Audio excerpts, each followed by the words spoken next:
Kevin Samuels is dead.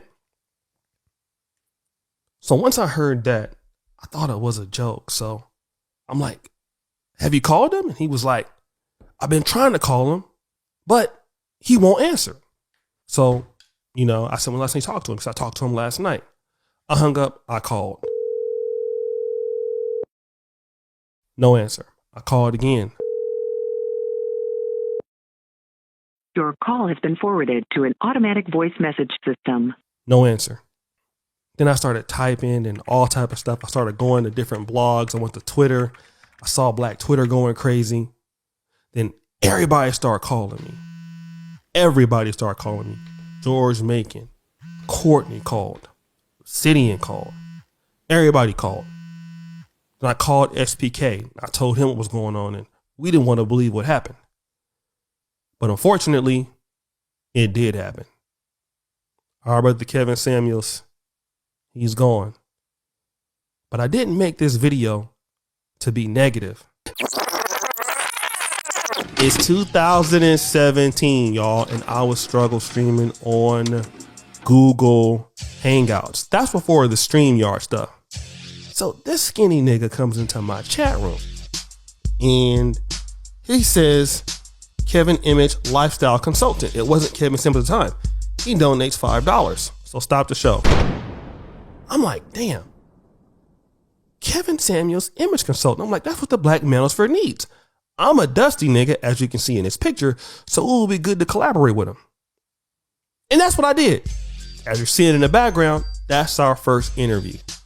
And man, it's crazy to see how he looked back then, right? Because if you look from then to, till recently, it's like the dude completely transformed. Obsidian was Peter, and me and Kevin Samuels was like Paul. But what did I learn from Kevin, man? I mean, we all are grieving, but he was funny. Whenever he would call me, I would always ask him where the hoes at. And he would like, hey, right here, nigga. We would always have a good time. And we talked about what black men really needed, man. He was adamant about that. Like, even though he was making so much more money than me, he was so much more successful than me, he always reached back to the people that knew him. He always told us about what was to come. He reached out to me. Sometimes he called SPK. He hooked up with Mediocre Tutorials and Reviews, the lead attorney, Dennis Sperlin. I'm gonna do something that I normally would not do. I am very particular about recommendations. So if I'm going to recommend something, I'm going to recommend it on the strength of the character of the person who I know wrote the book. He's my friend and he wrote a hell of a book, and I think you should all pick it up. Yes, I want you to go buy a copy. He cites his sources. If you like me and data, you'll love him. Here you go. The Book of Obsidian. The Book of Obsidian. After more than a decade of the most intense boots on the ground study of relationships and the science of human mating, Mumia Obsidian Ali, one of the founding fathers of the Black Manosphere and longtime podcaster, talk radio host, blogger, and writer, finally weighs in and gives his take.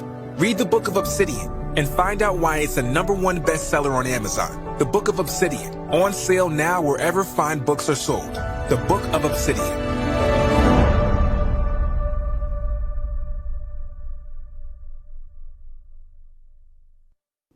Kevin had the best policy when it come to that. He was like, don't beef with nobody. Yeah. Don't beef with nobody. Like, I used to freaking, when somebody said something crazy about me, I would put them on the Summer Jam screen. I would literally do, I would do a whole show just going in. I did one show about this dude.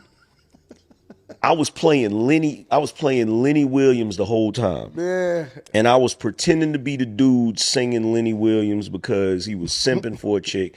And I clowned him the whole time, right? And the funny thing about it is, back in the day, I want to say, what was it, 2017? 2017, me and Kevin would talk on the phone all the time, right? Yeah. So every time I roasted somebody, Kev would call me up. He's like, what's going on, Angry Man? I'm like, nothing much, man. What's good with you, Kev? He's like, man, you got to stop beefing with these cats.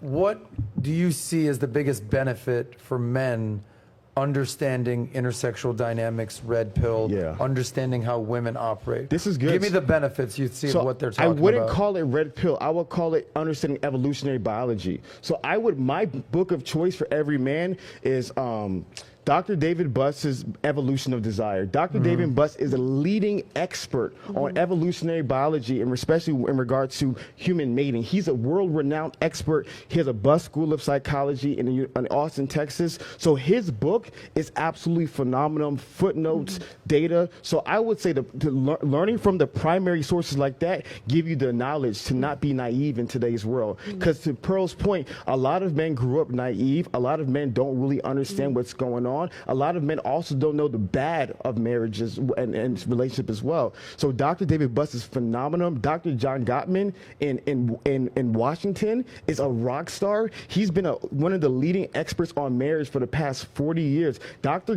John Gottman is able to predict divorce by 88% accuracy. You've seen him before? He's a beast. So to me, those primary sources, I love the primary sources. I would consider most red pill as secondary sources, but the actual doctors and experts and people who have been doing this for decades of their lives, I think there's so much benefit from learning from those individuals. Red pill manosphere stuff is sort of a derivative of some of the concepts of evolutionary psychology. I'm not going to put them one-to-one. Like, I don't think Steven Pinker and David Buss are red pill. I wouldn't say that. But people in red pill do quote Steven Pinker and David Buss frequently. So it's kind of a weird thing. I am manosphere only in that I believe in evolutionary psychology, and everything else is a derivative of that. And that's as far as I go with it. Why do some content creators, why are they always name dropping these academics?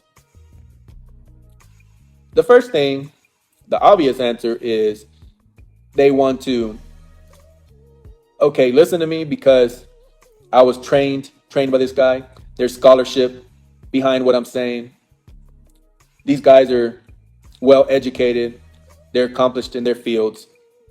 So because they're accomplished and because I read their books, I cite their books, I assign those books to people to read them.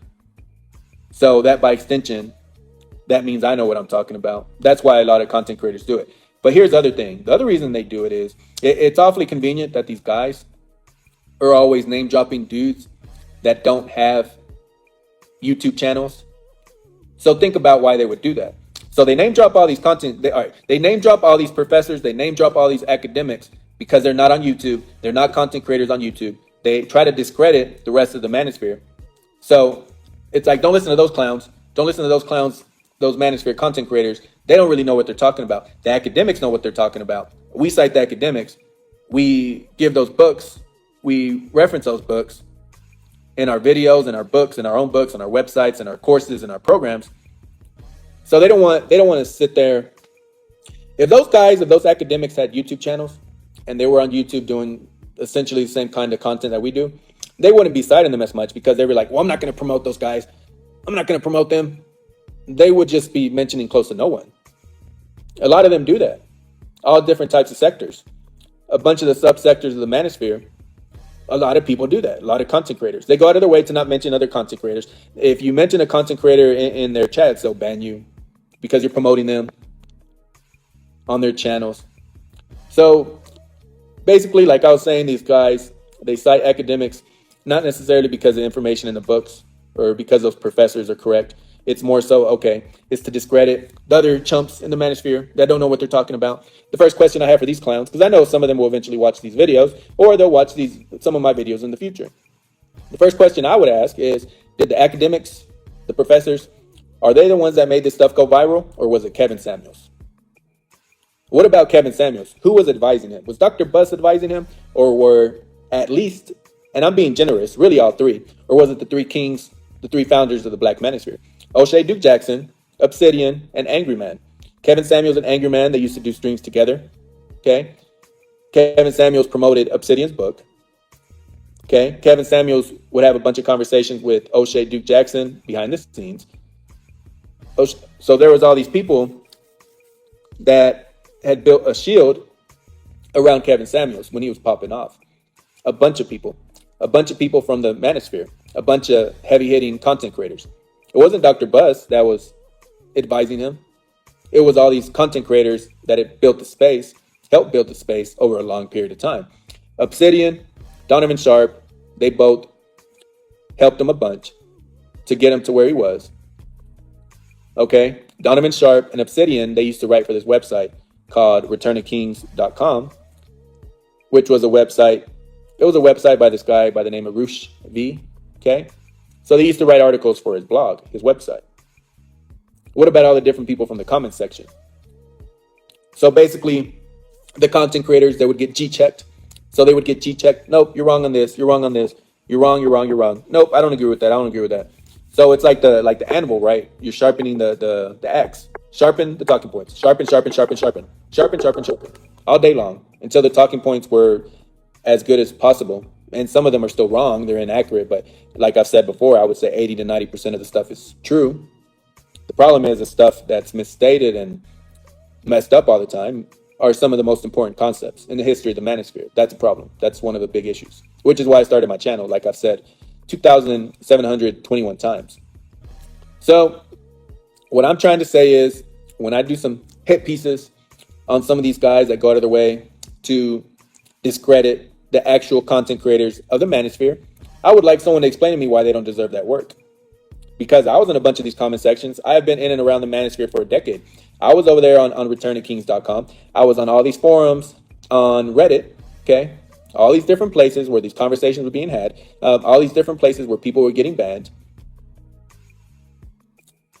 What eventually starts happening is there's some revisionist history.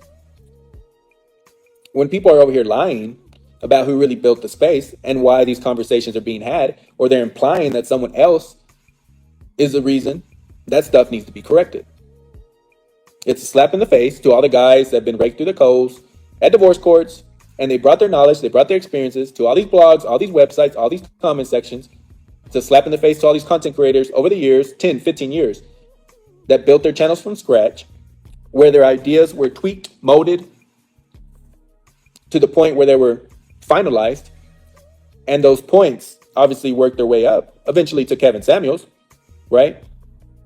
So Kevin Samuels, like I've said a bunch of times before, you guys that find this video in the future, that's what a lot of people don't get. A lot of people think that it all started with Kevin Samuels. And that's not true. But his knowledge of the red pill was so exceptional. He was so crisp with the restating of the talking points that people didn't really know any better. That they came from endless different people, right? That stuff is important for the historical record. Because like I was saying earlier, a lot of people don't really understand what's going on in society. This stuff is a big deal. It's going to eventually work its way up to Congress. Some of this stuff is already being addressed in different states, legislatures in the states. A lot of states are starting to panic. Well, we need the tax base of men. We need them to get married to women. We need them to build families. So they're over here working hard for the economy so we can have a tax base. And then we can reinvest that money into universities, into infrastructure, all the different stuff. So the stuff is getting really serious. And it goes back to why I'm going to do some quote unquote hit pieces. Rest in peace, Kevin Samuels. Love you, bro. I wish I would have told you that the last time I talked to you, but you know I did, man. I loved you a lot, even though we never got a chance to meet in person. Peace.